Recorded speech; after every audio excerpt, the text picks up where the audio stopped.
பிஸ்மில்லாஹிர் ரஹ்மானிர் ரஹீம் வலா தன்சவுல் ஃபضல பைனக்கும் ஸதகல்லாஹுல் அலீம். கணியத்துக்குரிய சகோதரிகளே, அல்லாஹ் சுப்ஹானஹு வ தஆலா முதல் மனிதனாகிய ஆதம் அலைஹிஸ்ஸலாம் அவர்களை படைத்து இல்ம கொடுத்து அவர்களை கண்ணியப்படுத்தினார். ஆதம் அலைஹிஸ்ஸலாமுக்குள்ள இருந்த ஒரு குறைபாடு தான் தவறு, நிஸ்யான் என்ற மறதி. அல்லாஹ் மறதிய மனிதனுக்குள்ள படைத்தார். இதனால அவனுக்கு நிறைய நலவுகளையும் ஏற்படுத்தினான், அதோடு நஷ்டங்களையும் ஏற்படுத்தினான். இந்த மறதி மனிதனுக்கு கொடுக்கப்பட்ட ஒரு சோதனை. அதுல நல்ல விடயங்கள்ல மறதி ஏற்படக்கூடாது. அத்துடனே பாவகரமான விடயங்கள்ல மறதியில மனிதன் ஆள்றது, மறதியில அதனை செஞ்சு விடுறது சில நேரங்கள்ல நடந்து விடுது. அவன் ஒரு தெளிவுக்கு வந்து அல்லாஹ் சுப்ஹானஹு வ தஆலா இடத்துல மன்னிப்பு கேட்க வேணும் என்ற அந்த மன்னிப்பை அல்லாஹ் கொடுத்து கண்ணியப்படுத்த வேணும் என்ற காரணத்துக்காகவும் அந்த மறதிய ஏற்படுத்தினான். அது அல்லாஹ்வுடைய ஒரு ஹிக்மத். இதனால தான் அல்லாஹ் சுப்ஹானஹு வ தஆலா குர்ஆன்ல வலக்கது அஹித்னா இலா ஆதம மின் கபல், நாங்கள் இதற்கு முன்பு ஆதம் அலைஹிஸ்ஸலாம் அவர்களோட ஒரு உடன்படிக்கை செய்தோம். ஃபனசிய, அவர் அந்த உடன்படிக்கையை மறந்துவிட்டார். வலம் நஜித் லஹு அஸ்மா, ஒரு அஸ்ம் ஒண்ட ஒரு உறுதிப்பாட நாங்க காணல என்று சொல்லி அல்லாஹ் சொல்றான். அப்ப இப்ப அல்லாஹ் சுப்ஹானஹு வ தஆலா ஏவிய விடயங்கள்ல ஞாபகம் இருக்குமோ அது வரைக்கும் மனிதன் உறுதி உள்ளவனாக இருப்பான். இங்க ஆதம் அலைஹிஸ்ஸலாமுடைய விஷயத்துல தரக்கமா அமர பிஹி, அல்லாஹ் ஏவியது அவர் விட்டுட்டாரு. அது நடந்தது மறதியின் காரணமாக. இதனால தான் ஒரு பழமொழி சொல்லப்படுது, அவ்வளு நாசி அவ்வளு நாசின், முதலாவது மனிதன் முதலாவது மறதியாளர். இந்த நிஸ்யான் என்ற வார்த்தை மனிதனுக்குள்ள அல்லாஹ் சுப்ஹானஹு வ தஆலா வைத்து விட்டான். இன்சான் என்று சொன்னாலே மறதியாளன் என்றைத்தான் கருத்து. ஆனாலும் அல்லாஹ் சோதனைக்காக இந்த மறதியாளனுக்கு சில விடயங்களை ஞாபகம் வைத்துக் கொள்ளுமாறு ஏவுறான். வலா தன்சவுல் ஃபضல பைனக்கும், உங்களுக்கு நான் தந்திருக்கக்கூடிய அருட்கொடைகளை நீங்க மறக்க வேண்டாம். பெற்ற அருட்கொடைகள்ல ஆக சிறந்தது தான் அல்லாஹ்வுடைய புறத்துல இருந்து அல்லாஹ்வுடைய தீன். மனிதனுக்கு எதிலும் மறதி ஏற்படலாம், ஆனா அல்லாஹ்வுடைய தீன்ல மறதி ஏற்படக்கூடாது. இதனால தான் ஒரு சோதனையாக அல்லாஹ் சுப்ஹானஹு வ தஆலா அதனை ஆக்கி வைத்திருக்கிறார். எந்த அளவுக்கு மறதி ஏற்படாம தீனுடைய விடயத்துல அவன் பாதுகாவல் பெறுவானோ, தன்னைத்தானே பாதுகாத்துக் கொள்வானோ, இப்பொழுது அவனுக்கு ஜிக்ருள்ளவன் என்ற பெயர் உண்டாகிவிடுது. அவன் கூலி கொடுக்கப்படக்கூடியவனாகவும் மறதியாளர்கள் இருந்து அப்புறப்படுத்தப்பட்டவனாகவும் ஆகிடுகிறான். கியாமத்து நாள் அன்று அல்லாஹ் சுப்ஹானஹு வ தஆலா மார்க்கத்துடைய மறதியின் காரணமாக குற்றம் பிடிப்பான். சூரா தாஹாவுடைய ஆயத்து வருது, கால கதலிக அத்தத்க ஆயாத்துனா, மனிதனே நீ இன்றைக்கு செஞ்ச விடயங்கள் அவைகள் எல்லாமே உனக்கு மத்தியில கொண்டு வந்து சோதிக்கப்படுது, விமர்சிக்கப்படுது. அவைகளை வைத்து இன்று தடுமாறுகிறார். ஒரு நாள் நீ துனியாவில் வாழும் பொழுது எங்களுடைய அத்தாட்சிகள், எங்களுடைய ஆதாரங்கள், அடையாளங்கள் உன்னிடத்துல வந்தன. ஃபநஸீதஹா, அவைகளை நீ மறந்துவிட்டாய். வகதாலிகல் யௌம துன்ஸா, அதே மாதிரி இன்றைய நாள் உன்னை நாங்கள் மறந்துவிட்டோம், நீயும் மறக்கடிக்கப்பட்டு விட்டுட்டாய் என்று மனிதன் துனியாவில் வாழ்ற காலத்துல அல்லாஹ் சுப்ஹானஹு வ தஆலாவுடைய கட்டளைகளை, அவனுடைய அத்தாட்சிகளை மறக்கிற நேரம் இந்த முறையில தான் தண்டிக்கப்படுகிறான். நாளை மறுமையில் அல்லாஹ் அவனை மறந்து விடுவான்.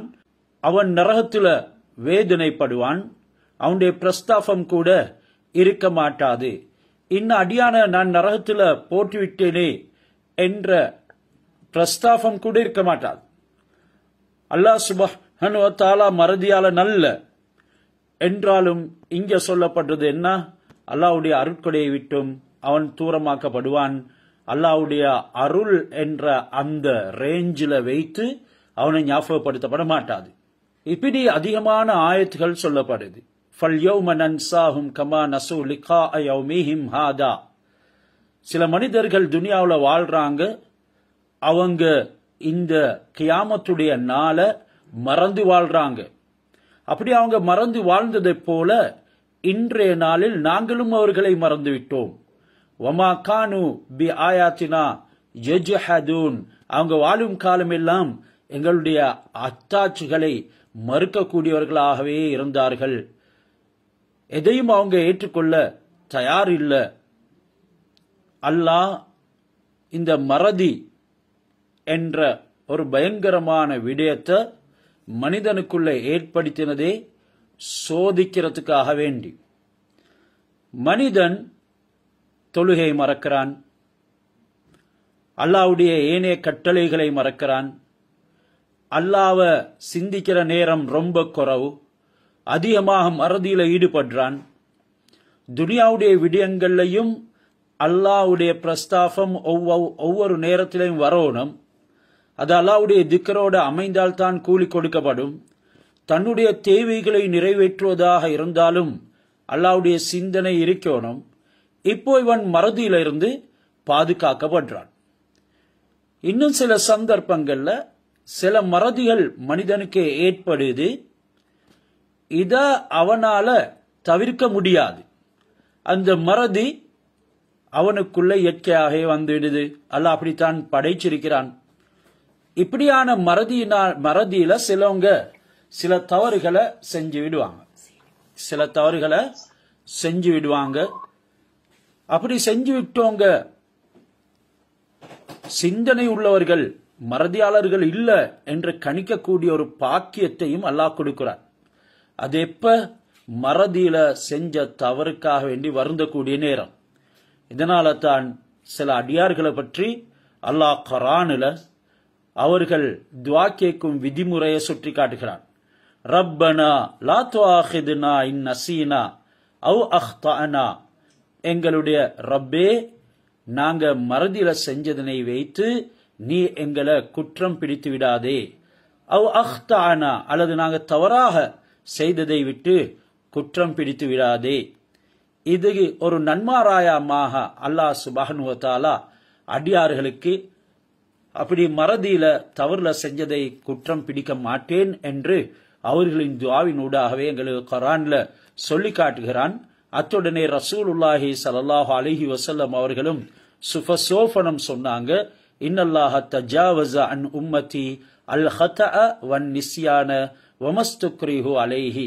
அல்லாஹ் சுப்ஹானஹு வ தஆலா என்னுடைய உம்மத்தை அவர்கள் தவறாக செய்யக்கூடியதை விட்டும் அதாவது மன்னித்து விடுகின்றான். அவர்கள் தவறாக செய்யக்கூடியவைகளை மன்னித்து விடுகிறான். வன்னிசியான், மறதியில செய்யக்கூடியதை மன்னித்து விடுகிறான். வமஸ்துக்ரிஹு அலைஹி, எது அவர்களுக்கு பலவந்தப்படுத்தப்பட்டு செய்யப்படுகின்றதோ அதையும் மன்னித்து விடுவான். மன் நசிய சலாத்தன் ஃபல் யுசல்லி இதா தக்கரஹா. எனவே இந்த மன்னிப்பு எப்ப கிடைக்கும் என்றா, இப்ப நாங்க மறதியில் ஒரு தொழுகை விட்டு விடுறோம், உடனே ஞாபகம் வந்துச்சுண்டா அவர் உடனே தொழ வேண்டும். அதுதான் அதற்குரிய கஃபாரா. லா கஃபாரத் லஹா இல்லா ஸாக். அவரு உடனே தொழுது விடுறது தான் அந்த மறதிக்குரிய மன்னிப்பு, கஃபாரா. இணை கஃபாரா என்ற வார்த்தை பாய்க்கப்பட்டிருக்குது. அந்த மறதிக்கு கூலியும் கொடுக்கப்படும். இப்போ உடனே அவர் தொழவில்லை என்றால், உதாரணத்துக்கு சுபஹுடைய நேரத்துல தூங்கினாரு, அப்படியே தூக்கம் போயிட்டுடுது, இது குற்றம் பிடிக்கப்பட மாட்டாது. ஆனாலும் முழிப்பு வந்துச்சு, சுபஹு தொழ வேண்டும் என்ற சிந்தனை வந்துச்சு, அது பின்னால மறந்துட்டாங்க. இப்ப ரெண்டாவது இடுத்தம் ஞாபகம் வருது, உடனே தொழுது விடணும். அப்படி இல்லாட்டி குற்றம் பிடிக்கப்படுவாங்க. எனவே இந்த மறதிக்குள்ள அல்லாஹ் சுப்ஹானஹு வ தஆலா ஏற்படுத்தி இருக்கக்கூடிய மாபெரும் நுணுக்கம், ஹிக்மத் தான் அல்லாஹ் தண்டனையையும் வைத்திருக்கிறான், அந்த மறதிக்குள்ள கூலியையும் வைத்திருக்கிறான். எந்த அளவுக்கு அல்லாஹ் சுப்ஹானஹு வ தஆலா விட்டு கொடுக்கிறான் என்றா, ஹஜ்ரத் ரசூலுல்லாஹி ஸல்லல்லாஹு அலைஹி வஸல்லம் அவங்க சொன்னாங்க, சஹீஹைன் புகாரி முஸ்லிம்ல ஹதீஸ் வந்திருக்குது. அபூ ஹுரைரா ரலியல்லாஹு தஆலா அவங்க ரிவாயத் செய்றாங்க, மன் அக்கல நாசியன் வஹுவ ஸாயிம். யாரு நோன்பு நோற்று கொண்டு இருக்கக்கூடிய நிலைமையில மறதியில ஏதேனும் சாப்பிட்டு விட்டாரோ அவரு நோம்ப விடக்கூடாது. ஃபல்யுதிம்ம ஸௌமஹு, அவர் நோம்ப பூர்த்தி செய்யணும். ஃபைன்னமா அத்அமஹுல்லாஹு வஸகாஹு, அல்லாஹ் தான் அவருக்கு உணவளித்து அருந்தவும் கொடுத்திருக்கிறான். இப்படியாக இந்த மறதிக்குள்ள சில நலவுகளும் இருக்குது, கூலி கொடுக்கூடிய விடயங்களும் இருக்குது. இன்னும் சில விடயங்கள்ல பொழுது இந்த மறதி பெரிய ஆபத்தாக, பெரிய ஒரு தீங்காக எங்களுக்கு அமைந்து விடுது. சொன்னாங்க ஹஜ்ரத் ரசூலுல்லாஹி ஸல்லல்லாஹு அலைஹி வஸல்லம், ஆஃபத்துல் இல்மி அன்னிஸ்யான், இல்முடைய தீங்கு மறதி தான். இல்மு நாங்க மறக்க கூடாது. எப்ப நாங்க இல்ம மறப்போமோ அல்லாஹ்வுடைய கட்டளைகளையும் மறந்து விடுவோம்.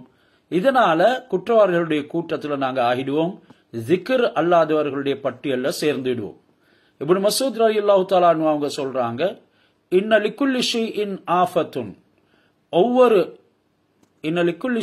ஆஃபத்துன், ஒவ்வொரு விஷயத்துக்கும் ஒரு ஆஃபத், தீங்கு இருக்குது.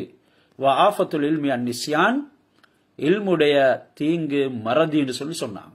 இமாம் ஜுஹ்ரி சொல்றாங்க, ஆஃபத்துல் இல்மி அன்னிஸ்யான் வ தர்குல் முதாக்கரா, இல்மினுடைய தீங்கு மறதி, அத்துடனே அதனை முதாக்கரா செய்யறத, அதனை பற்றி ஒருவருக்கொருவர் பேசிக் கொள்றத விட்டு விடுவதுன்னு சொன்னாங்க. எப்பொழுது தீனை பற்றி நாங்க பேச மாட்டோமோ எங்களுக்கு இல்முடைய அதிகமான விடயங்கள், மார்க்கத்துடைய அதிகமான விடயங்கள் தப்பி போய்விடும். இதனாலையும் நாங்க குற்றமிழைத்த மறதிக்குள்ள சேர்ந்து விடுவோம். சொன்னாங்க ஹஜ்ரத் ரசூலுல்லாஹி ஸல்லல்லாஹு அலைஹி வஸல்லம், ஒரு தடவை எங்களுக்கு மத்தியில நின்ற வண்ணம் ஒரு உபதேசம், எங்களுக்கு படைப்பினங்களுடைய ஆரம்பம் எப்படி உண்டானது என்ற விவரத்தை சொன்னாங்க. அந்த படைப்பினங்கள் எதன் காரணமாக சொர்க்கம் நுழைவாங்க, அவங்களுடைய அந்தஸ்துகளை அடைவாங்க, நரவாதிகள் எதன் காரணமாக நரகத்துக்கு நுழைவாங்க என்ற விஷயங்கள் எல்லாம் சொல்லிட்டு நபி ஸல்லல்லாஹு அலைஹி வஸல்லம் இறுதியில முன்வைத்த வார்த்தை தான் ஹஃபில ذلك من حفظه, நான் எதையெல்லாம் சொன்னேனோ அதனை யாரு மனதில் வைத்து கொண்டாங்களோ அவங்க அவைகளை பாதுகாத்து கொண்டாங்க, அவங்களுக்கு நன்மாரா அமைக்குது. வன் நசியஹு மன் நசியஹு, மேலும் யாரெல்லாம் மறந்தாங்களோ அவங்க மறந்தவர்களாகவே ஆகிட்டாங்க, அவங்களுக்கு தீங்கி இருக்குது என்று சொன்னாங்க. மட்டுமல்லாம அல்லாஹ் ஏராளமான குர்ஆனுடைய ஆயத்துகளையும் வத்குர் ரப்பக இதா நசீத், நீங்க மறந்து விட்ட நேரத்துல உங்களுடைய ரப்ப ஞாபகப்படுத்துங்க. அப்படின்னா மறக்காத ஒருவன் தான் ரப். அந்த ரப்புடைய சிந்தனை எப்பவும் எங்கள்கிட்ட இருக்கணும். ஒரு மோமினுடைய தாஅத்தும் வழிபாடும் அதுதான் ரப்ப மறக்காமல் இருக்கிறது. அதிகமாக மறதி காரணம் ஷைத்தான் தான். அவன் நல்ல விஷயங்களை மறதியில போடுவான். இதனால தான் அந்த மீன் மறந்துவிட்ட நேரத்துல சொல்லப்பட்டுச்சு, மூசா அலைஹிஸ்ஸலாம் அவங்களுடைய பயணத்துல இருந்த அவருடைய சீடரின் மூலமாக, வமா அன்சானிஹி இல்ல ஷைத்தானு அன் அத்குரா, அதனை ஞாபகப்படுத்த முடியாமல் மறதியில் போட்டது ஷைத்தான் தான் என்ற அளவுக்கு மறதி மனிதனுக்கு ஏற்படுகிறது ஷைத்தானின் மூலமாகங்கிறதுல நாங்க மறந்துவிடக்கூடாது. எனவே மார்க்கத்தை விட்டும் என்னென்ன விடயங்களை நாங்க ஈடுபடுறோமோ அதில் அல்லாஹ்வுடைய சிந்தனை வரலண்டா நாங்க மறதியில் வாழ்ந்தவர்களாக ஆகிடுவோம். மறதியில் வாழ்ந்தவர்களுக்கு பெரும் தண்டனைகளை அல்லாஹ் சுப்ஹானஹு வ தஆலா குர்ஆன்ல குறிப்பிடுகின்றான். அவங்க நினைச்சு கொண்டு இருக்கிறாங்க நாங்க அவங்கள பிற்படுத்துறது ஒரு நலவு என்று சொல்லி, நாங்க அவங்கள பிற்படுத்துறது அந்த பயங்கரமான கியாமத்து நாள் அன்று அவங்கள தண்டிக்கிறதுக்காக வேண்டி. இஸ்தஹத அலைஹிமு ஷைத்தானு ஃபஅன்சாஹும் திக்ரல்லாஹ், இன்னும் சிலவங்க அல்லாஹ்வுடைய சிந்தனையே இல்லாம முழு நாளையும் கழிச்சு விடுவாங்க. அவங்க சிந்திக்க எடுத்தாலும் அதுல இன்பம் இருக்க மாட்டாது. இவங்கள ஷைத்தான் ஆதிக்கம் செலுத்தி விட்டான், மேலும் அல்லாஹ்வுடைய ஜிக்ரை அவர்களுக்கு மறக்கடித்து வைத்து விட்டான் என்றும் சூரா முஜாதலாவுடைய ஆயத்துல வந்திருக்குது. அதே நேரம் ஹசரத் யூசுப் அலைஹிஸ்ஸலாம் அவங்க பாவித்தாங்க ஒரு வார்த்தை, நீங்க போயிட்டு உங்களுடைய அரசனிடத்துல என்ன ஞாபகப்படுத்துங்கன்னு சொல்லி சிறையிலிருந்து விடுதலையாகி போகக்கூடிய அந்த நண்பரிடத்துல சொன்ன நேரம் அவர் அதை மறந்துட்டாரு. ஃபன்சாஹு ஷைத்தான் திக்ர ரப்பிஹி, தன்னுடைய எஜமானிடத்துல போய் யூசுப் அலைஹிஸ்ஸலாத்தை பத்தி கூறுவதை ஷைத்தான் மறதியில போட்டு விட்டான். ஃபலபிஸ ஃபிஷ் சிஜ்னி பில் ஆசினீன், இதனால அவரு அந்த சிஜின்ல சிறையில பல வருட காலம் இருந்தார். காரணம் என்ன? இவ்வளவு பெரிய நபி ஆகியும் அவரு ஒரு மனிதனிடத்துல சொன்னாரு, நீ போய் உன்னுடைய எஜமானிடத்துல என்ன பத்தி சொல்லு. எனவே இதை போன்ற விடயங்கள் இருந்து எங்களுக்கு பெறக்கூடிய படிப்பினைகள் ஏராளம். எந்த அளவுக்கு அல்லாஹ்வை மறக்க கூடாது. இன்றைக்கு நாங்க அதிகமான விஷயங்களின் பொழுது முதல் படைப்பினங்களை தான் நாடுறது. இதனால ஏற்படக்கூடிய சோதனைகளை அது நபிமார்களாக இருந்தாலும் சரி என்று அல்லாஹ் சுப்ஹானஹு வ தஆலா அவங்களுக்கு நாங்க இப்படி சிறைவாசத்தின் தண்டனையை பல வருட காலங்களாக அனுபவிக்கிறதுக்கு ஏற்படுத்துறோம் என்று அல்லாஹ் சொல்லியிருக்கிறான். وَمَنْ أَظْلَمُ مِمَّنْ ذُكِّرَ بِآيَاتِ رَبِّهِ فَأَعْرَضَ عَنْهَا وَنَسِيَ مَا قَدَّمَتْ يَدَاهُ. ஆக பெரிய அநியாயக்காரன் யார்? அல்லாஹ்வுடைய சிந்தனையை, திக்ரை மறந்து அதனை புறக்கணித்து வாழக்கூடியவன் தான். மேலும் அவன் செஞ்ச பாவங்களையும் மறந்து விட்டான் என்றெல்லாம் குர்ஆன் இந்த மறதியினுடைய விடயங்களை பற்றி நிறைய சொல்லுகிறது. எனவே நாங்க மறக்கக்கூடியதுல ஆகும் பயங்கரமானது தான் குர்ஆனை ஓதி மறக்கிறது. அது பெரும் தண்டனையை வழங்கக்கூடியதாக இருக்கும். எனவே குர்ஆனை நாங்க படிக்கிறது, ஓதுறது, இவைகளை ஞாபகம் வச்சுக் கொள்றதுக்காக வேண்டிய முதாக்கரா செய்யறது எல்லாம் மிகவும் அவசியம். இதனால ரசூலுல்லாஹ் சொன்னாங்க, அல் குர்ஆன் ஹுஜ்ஜத்துல் லக் அவ் அலைக். குர்ஆன் ஒன்று உனக்கு சாதகமானதாக இருக்கும் அல்லது பாதகமானதாக இருக்கும். யார் அதனை ஓதி அதன் பிரகாரம் நடந்துள்ளார்களோ அது நாள மறுமையில இவர்களுக்காக வேண்டி வாதிடும். சாதகமாக யாரு அதனை ஓதாம மறந்து அதனுடைய விடயங்களை ஆய்வு செய்யாம வெறுமனே அதனுடைய வாழ்க்கைய வாழாம வேறு ஏதேனும் திசைகளை திரும்பி அவங்க தாண்டோடித்தனமாக வாழ்ந்து கொண்டிருக்கிறாங்களோ அந்த குர்ஆன் அவர்களுக்கு நாள மறுமையில எதிராக வழக்காடும் என்ற விடயத்தையும் ஹஸரத் ரசூலுல்லாஹி ஸல்லல்லாஹு அலைஹி வஸல்லம் அவங்க சொல்லி வைத்தாங்க. ஹைர், நாங்க இறுதியாக ஓதினோம், கணவனுள்ள பெண்களை திருமணம் செய்வது கூடாது. அவங்களுக்கு முசாஃபிஹாத் என்றெல்லாம் முஹ்சனாத் என்றெல்லாம் சொல்லப்பட்டுச்சு. அதாவது முஹ்சனாத் என்று இந்த ஆயத்துல கூறப்பட்டுச்சு. அப்படியான பெண்களை திருமணம் செய்யக்கூடாது. ஆனா தாருல் ஹர்ப் என்றொன்று இருக்குது. அதாவது காஃபிர்களுடைய அந்த வாழும் சூழல், காஃபிர்கள் வாழக்கூடிய அவங்களுடைய வாழ்க்கை, அந்த தாருல் ஹர்புல உள்ளவர்களுக்கும் தாருல் இஸ்லாத்துல உள்ளவர்களுக்கும் மத்தியில யுத்தம் நடந்து சில பெண்கள் கைது செய்யப்பட்டு அடிமையாக கொண்டு வரப்படுறாங்க. இப்ப இந்த பெண்களை அல்லாஹ் சுப்ஹானஹு வ தஆலா அவங்களுக்கு கணவன் இருந்தாலும் சரி ஒரு மாதம் அவர்களுடைய கர்ப்பை பரிசீலனை செய்து அவனுடைய கர்ப்பத்தை பரிசீலனை செஞ்சு அதன் பின்னால இந்த முஸ்லிம்களுக்கு அவர்களோட கூடி வாழலாம், அவர்களை உறவு கொள்ளலாம் என்றெல்லாம் சொல்லப்படுது. இது இஸ்லாம் இப்படியானவர்கள் கொடுத்த ஒரு சலுகையும் தான். ஏண்டா எல்லாருமே முஸ்லிம்களை பொறுத்தவரையில சுதந்திர பெண்களை திருமணம் முடிச்சு அவர்களை பாதுகாக்கிறதுக்கு உண்டான வசதி உள்ளவர்களாக இருக்க மாட்டாங்க. இதனால அல்லாஹ் சுப்ஹானஹு வ தஆலா அவங்க விபச்சாரத்துல ஈடுபட்டுடுவாங்க என்ற பயமும் இருந்தால் இவர்களுக்கு இந்த அடிமை பெண்களை சொந்தமாக்கி கொள்ளலாம் என்ற ஒரு சலுகையை வழங்கி இருக்கிறார். அப்படி அல்லாது அந்த பெண்கள் சுதந்திரமானவர்களாக இருக்கும் பட்சத்தில் அவர்களை நீங்க மணந்து கொண்டால் அவங்களுக்கு கொடுக்கக்கூடிய அந்த மஹர் தொகை நீங்க அவர்களுடன் உறவு கொண்டாடியதன் பின்னால கட்டாயமாக விடும் என்றும் சொல்லிட்டு இறுதியில நாங்க பேசிய ஆயத்துல அல்லாஹ் சுப்ஹானஹு வ தஆலா இந்த மஹருடைய விடயத்துல ஒரு முடிவொன்று கொடுக்கிறான். கணவன் மனைவியாகிய நீங்க 2 பேரும் விரும்பி அந்த மஹர் தொகையை அதிகப்படுத்திக் கொள்ள மேலும் குறைத்து கொள்ளவும் மேலும் அல்லது மனைவிக்கு மன்னிக்கவும் மேலும் அது குற்றமில்லை என்கிறத சொல்லி முடித்தான். இன்றைக்கு ஆயத்துல அதாவது 25வது ஆயத்தை தான் நாங்க தஃப்சீர் விளக்கம் சொல்ல போறோம். வமல்லம் யஸ்ததி மின்கும் தௌலன், யாருக்கு வசதி இல்லையோ, தௌல் என்று சொல்றது வசதி.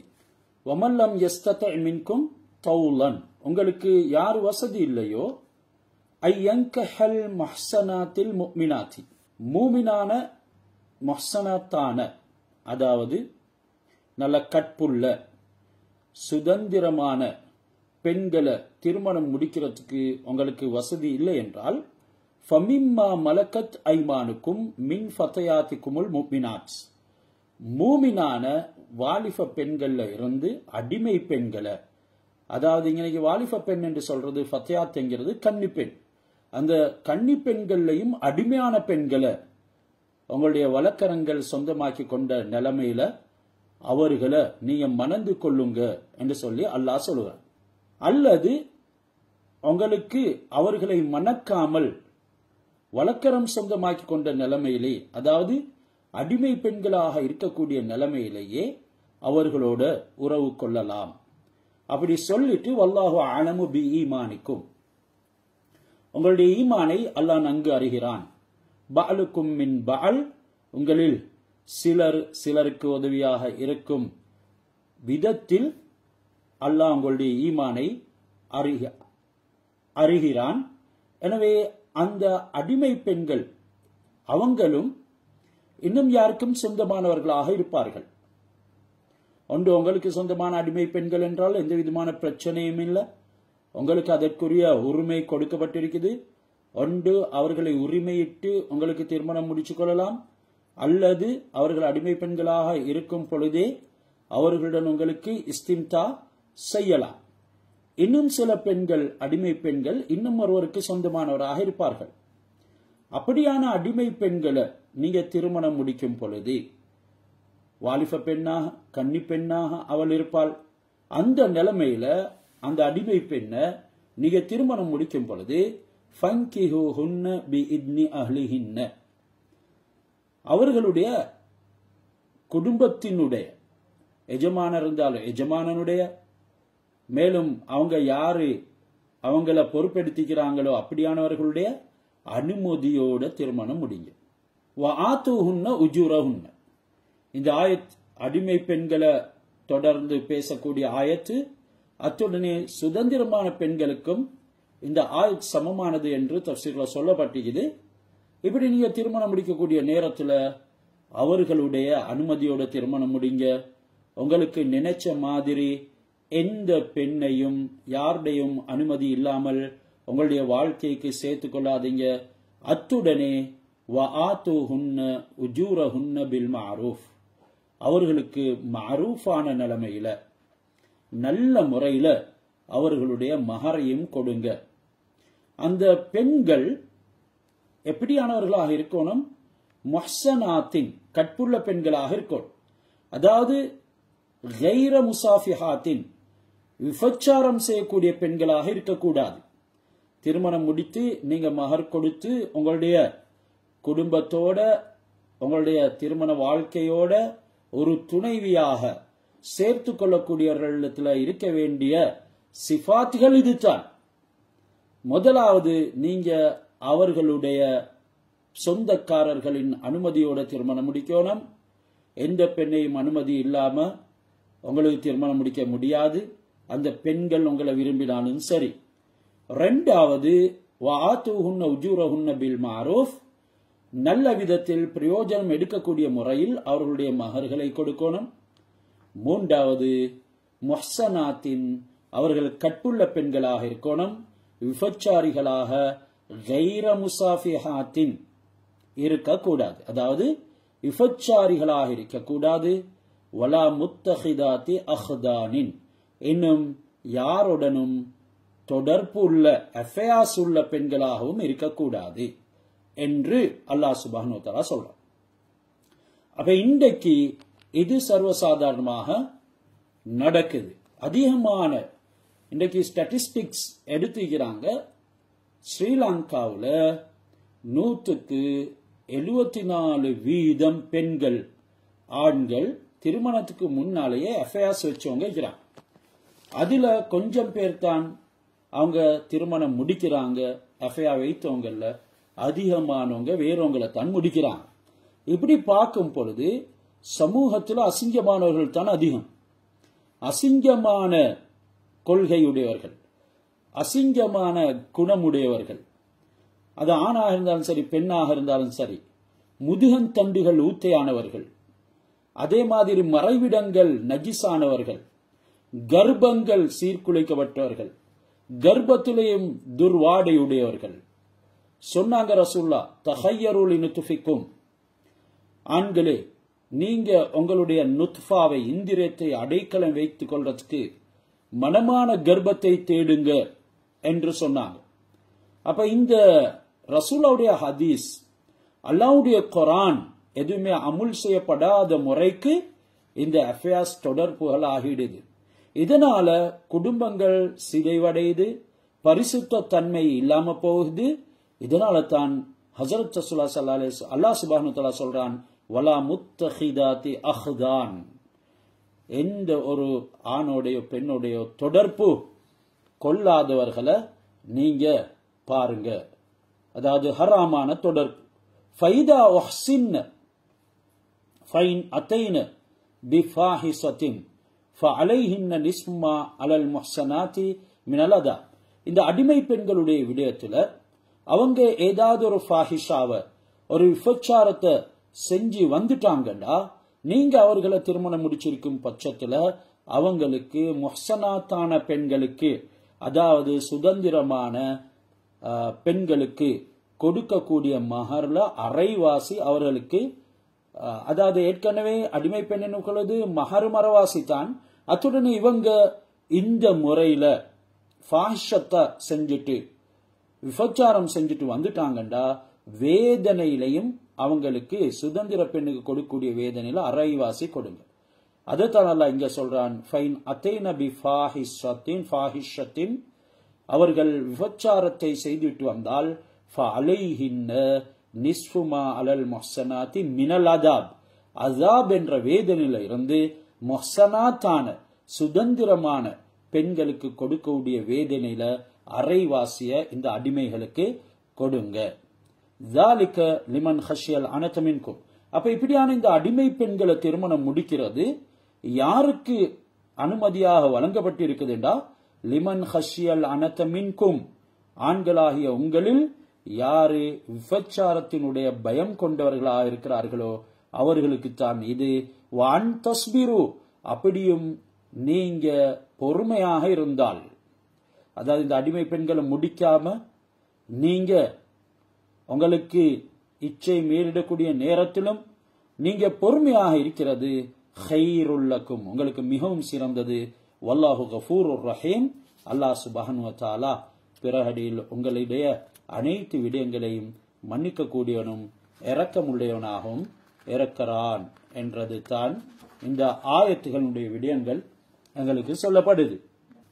இந்த ஆயத்துகள்ல சொல்லப்படக்கூடிய விடயத்தை நாங்க மறுபடியும் கொஞ்சம் அலசினோம் என்றா, அடிமையாக இல்லாத மூமினான பெண்களை திருமணம் செய்யறது சக்தி பெறாதவர்களுக்கு, அதாவது சக்தி பெறாத ஆண்களுக்கு அல்லாஹ் சுப்ஹானஹு வ தஆலா வழங்கிய ஒரு சலுகையாக இருப்பதோடு அந்த அடிமை பெண்களுடைய எஜமான்களுடைய உத்தரவின் பேர்ல தான் அந்த திருமணம் செய்து கொள்ள வேண்டும்.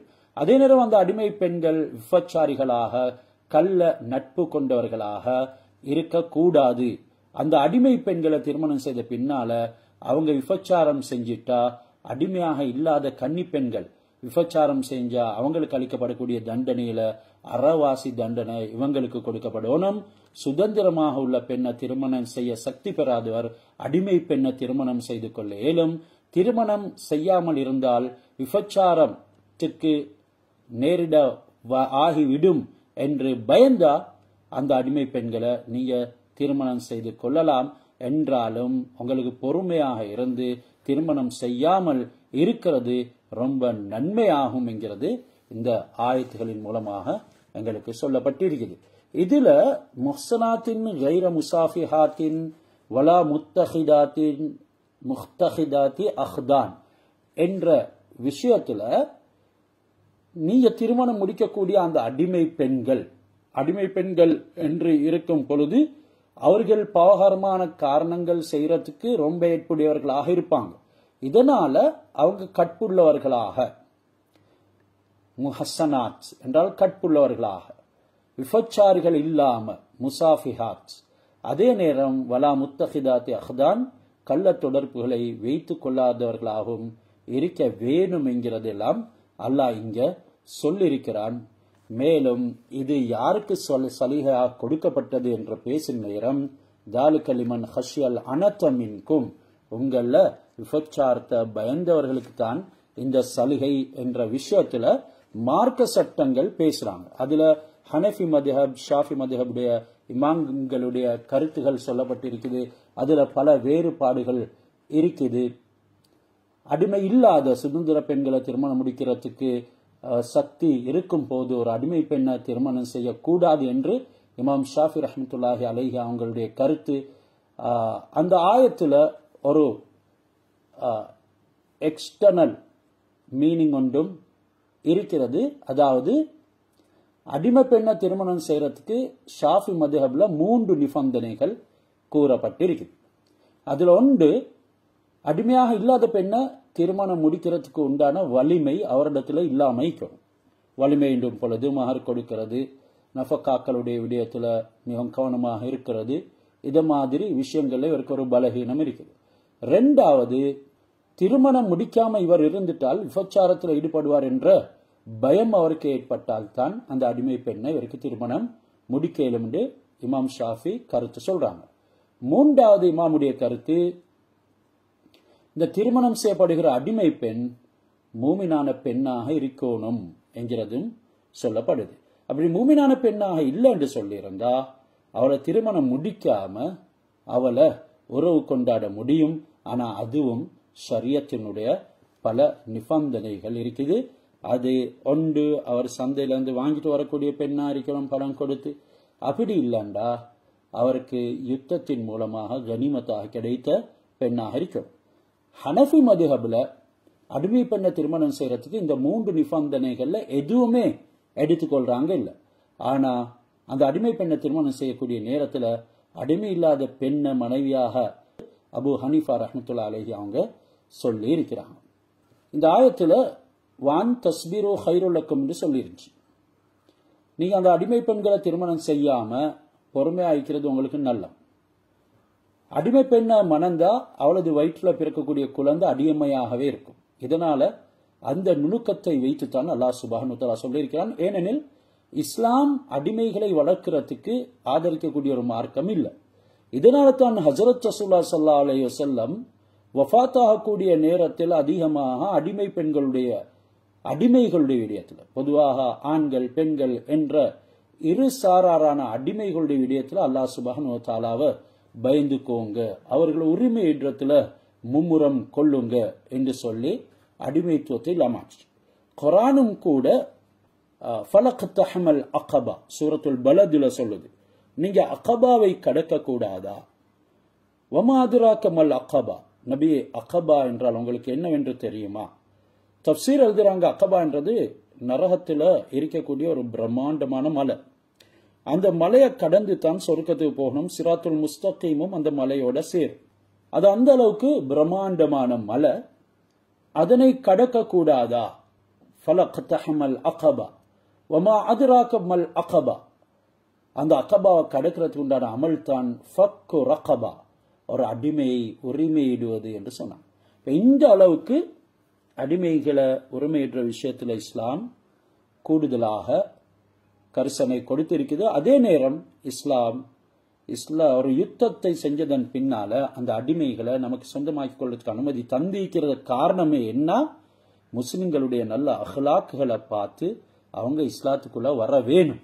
அல்லாஹ் படைத்த படைப்பு நரகத்துக்கு போகக்கூடாது என்கிறதுக்காக வேண்டி. அப்படி இல்லைன்னு சொன்னா இதுல சிலவங்க என்ன செய்வாங்கன்னா மனித உரிமைகள் பேசுவாங்க. ஆகப்பெரிய உரிமை மனிதனுடைய விடயத்துல அல்லாஹ்வுக்கு இருக்குது. அவனுடைய ஹிக்மத் எதனை பேசுதோ அதுக்குள்ள தான் நாங்களும் வரணும். அதுக்கு அப்பால் எங்களுக்கு வேற ஏதும் விவாதிக்கவோ அதற்கு கருத்து கூறவோ முடியாது. ஏனெனில் நீதம் செலுத்துறதுல அல்லாஹ்வை போல சிறந்தவன் யாரும் இல்லை. எனவே வசதி இல்லாத உங்களுக்கு அந்த அடிமை பெண்களை திருமணம் முடிக்காம இருக்கிறது சிறந்தது. காரணம், அவளை முடித்து குழந்தை கிடைத்து விட்டால் அந்த அடிமைகள் அதிகமாகி விடுவாங்க. மேலும் எஜமானுடைய ஆதிக்கம் இந்த பிள்ளைக்கு இருக்கு. சுதந்திரமான ஒரு மனிதன் தான் அந்த பிள்ளையை பெற்றெடுக்கிறான் அடிமையுடைய வயிற்றுல. இப்போ இந்த புள்ளையும் தாயின் மீது ஆதிக்கம் செலுத்தக்கூடியதாக இருக்கும். வேலைகளை எல்லாம் சொல்லும். அந்த பெண் அடிமையாகவே இருப்பாள்.